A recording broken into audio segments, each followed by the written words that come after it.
చిక్కిల సుజాత నా పేరు.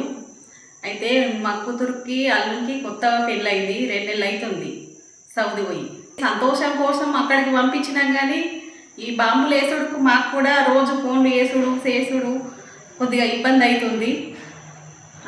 అమ్మ మా దిక్కు ఏం లేదు, బాగానే ఉన్నాము అంటున్నారు, కానీ మాకు కూడా భయం ఉంటుంది కదా.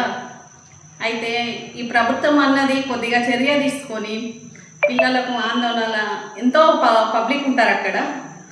మీరు ప్రభుత్వం కోరేది ఏంటంటే కొంచెం మా పిల్లలకు సేఫ్టీ, అందరూ పనుల కోయిలు కాబట్టి అందరి గురించి ఆలోచించి ప్రభుత్వం అనేది చర్య తీసుకోవాలా, బాంబులు వేయకుండా చూడాలని కోరుతున్నాను. మాది జైత్యాల జిల్లా గ్రామం వెల్లుల్లా.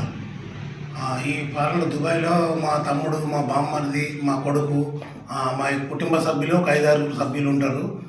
అందులో నేను కూడా మొన్నటిదాకా ఉన్నా. 1 నెల 2 నెలల ముందు వచ్చేసిన కానీ ఇప్పుడు ఈ యుద్ధం అవుతుంది అంటే బాధాకరము.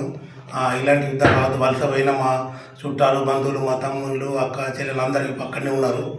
అందుకోసం బాధాకరం అనిపిస్తుంది. దీన్ని ఏదైనా చేసి ప్రధాని గారు ఏదైనా చేసి దీన్ని గొడవ ఆపేటట్టు చూడాలా. ఎందుకంటే బతకదు, వాళ్ళందరూ బతుకుదో కోసం పోయినోళ్ళు మళ్ళీ రేపు ఏదైనా అయితే జరిగితే కూడా బాగా బాధాకరం ఉంటుంది. అందుకోసం ఇప్పుడైతే మా వాళ్ళు చెప్తున్నారు, ఏది చెప్పినా బాగున్నాం, మంచిగా ఉన్నాం, మాకేం అంతేం లేదు, మాకేం కష్టం అంతేం లేదు, కానీ చిన్నగా జరుగుతున్నాయి, డొల్లు జరుగుతున్నాయి, బాంబులు పడుతున్నాయి అని చెప్తున్నారు. అందుకోసమే ఊపిరి పీల్చుకుంటున్నాం ఇప్పుడు కొంచెము.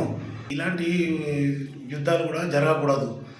ఎందుకంటే మేము వలస పోయి కష్టపడి సంపాదించి పని చేసుకుని బతికేటోళ్ళము. ఇలాంటి యుద్ధాలు జరిగితే కూడా బాగా కష్టం అవుతుంది. దీన్ని చూసుకొని ఏదన్నా చేసి దీన్ని యుద్ధాలు కాకుండా దీన్ని సామరస్యంగా మాట్లాడుకొని చేసుకునేటట్టు ఉండాలి మీరు. బతుకుదేరు కొరకు మా తమ్ముడు దువ్వ ప్రవీణ్ అని దుబాయ్ వెళ్ళాడు. గత 8 సంవత్సరాల నుంచి అక్కడనే ఉన్నాడు. 2 సంవత్సరాలకు ఒకసారి వస్తూ వెళ్తాడు.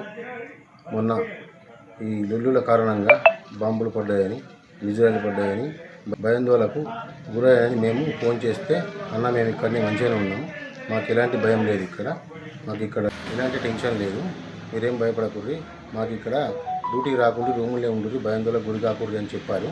అందుకొరకే మేము రోజు వీడియో కాల్ చేసుకుంటాం. మా తమ్ముడికి కానీ మా ఫ్రెండ్స్ ఎవరైనా ఉన్నా వాళ్ళకి కానీ ఫోన్ చేసి మాట్లాడుతున్నాం.